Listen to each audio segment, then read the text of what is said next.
Hey everybody, welcome back to the Medalist and our private tour. Richard Pyatt here with you, General Manager at the Medalist, Lowell Weaver. We're back here on a gorgeous day. We've picked some really great days for this. Yeah, this summer's been a lot of sunny days though. Yeah, I think it's great. Well, now that we're done with a little terror, yeah, we're actually looking at a few holes where if you like to drive, this is probably some of your favorite spots. Well, number 7 was the Little Terror. We talked about that. So you survived it. You got to the 8th tee, and you stand up and you look at this and you go, "Oh yeah, this is wide open." Yeah. But it is, like I said, this stretch of holes is pretty tough. You got to survive this area, and once you do, then you're good on the last few. So it's a long par 4. It's a little bit slight dogleg left over the hill, but it's pretty tight and pretty narrow. And same as the rest of this golf course, keep your driver in play or hit something else you need to keep in play to get rid of the big numbers. Because as you can see, you hit it left or right, you're not finding that golf ball. And you say that because a lot of us become caught up in maybe thinking about driving, and we end up going off the sides, and now we're adding to our score. Yeah, if you're somebody that doesn't hit the ball very straight on this hole especially, hit something you're going to hit and play.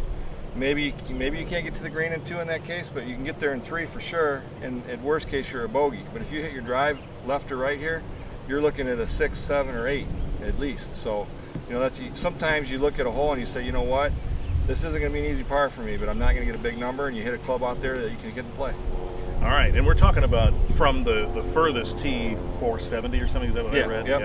Yeah, so this is a good long one, and we're going to give it a shot. Yeah, see what happens.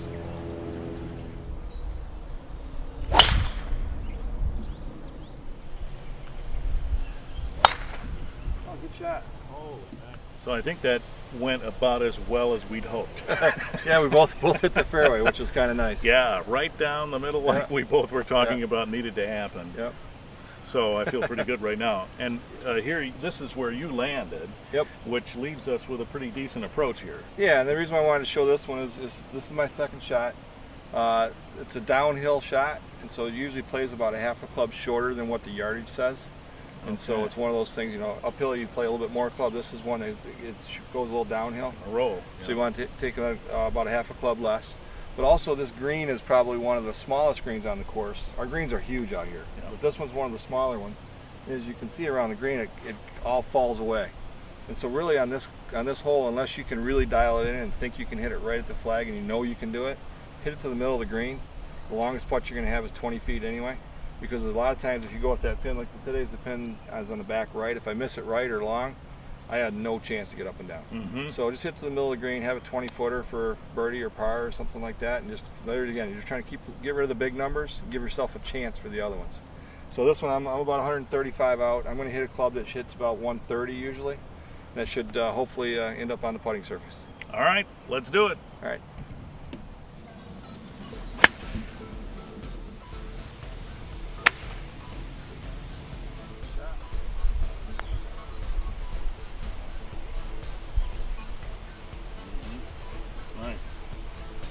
So my approach shot is one, honestly, of my least favorites, where I'm on an incline, and so in this case, the ball is lower than my feet, so I'm reaching a little bit more. And we've talked about this before. This is one of these things where you have to keep in mind a few extra things. Yeah, and the thing I like to think of is, especially for people that aren't as experienced maybe, is when you have a downhill lie, is to take a little extra club and swing softer at it. Okay. Because you're trying to reach down anyway, and so if you swing hard, your tendency is to pull up, so you might top it, things like that, or then you feel yourself pulling up and dig down in. So take a little bit more club, because it is downhill to the it's down, below your feet. The tendency is the ball is going to go to the right a little bit, and especially on this green we just talked about on my shot, you don't want to go right on this hole because you're dead. So as you can see from this angle, if you hit it a little bit left to the middle of the green, if it does go right, you still got a good shot at it. But I would take a little more club and swing soft at it and see what happens. Okay, in my case, this is an 8. So for this distance, it probably would be okay. All right, we'll give it a whirl.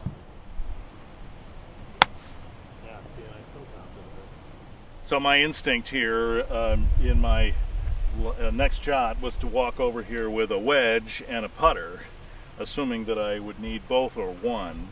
And as I look at this shot, I suppose a light hit with the wedge would be the next choice, although you know, putting here might be an option too. Yeah, you know, that's the thing is you think about what your strengths are. Yeah. And if you're a pretty good chipper and you always hit pretty good contact, then definitely a wedge or even a 7-iron or something like that, just to bump it up there. Light, yeah. But if you're somebody that really struggles with chipping, chunks it a lot or skulls it a lot, has a lot of mishits and things like that, I would putt this. So I mean, it's one of those things. Just because you're not on the green, you don't have to think you can't putt it. I mean, there's no trouble between here and the pin. If you're a good chipper, hit your club you're confident with. If you're not, you putt it. Your worst putt is still gonna be a decent shot for your next one. Whereas if you chunk that and hit it 2 feet, you got the same shot, or you skull it over the green.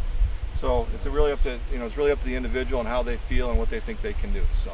Well, and I am a decent chipper sometimes, and so that's my challenge, is that I'm not entirely consistent. So okay. You make a good point that putting here is probably a decent idea. Yeah, I think it's probably, you got a better consistency of having a close shot. All right, we'll do that.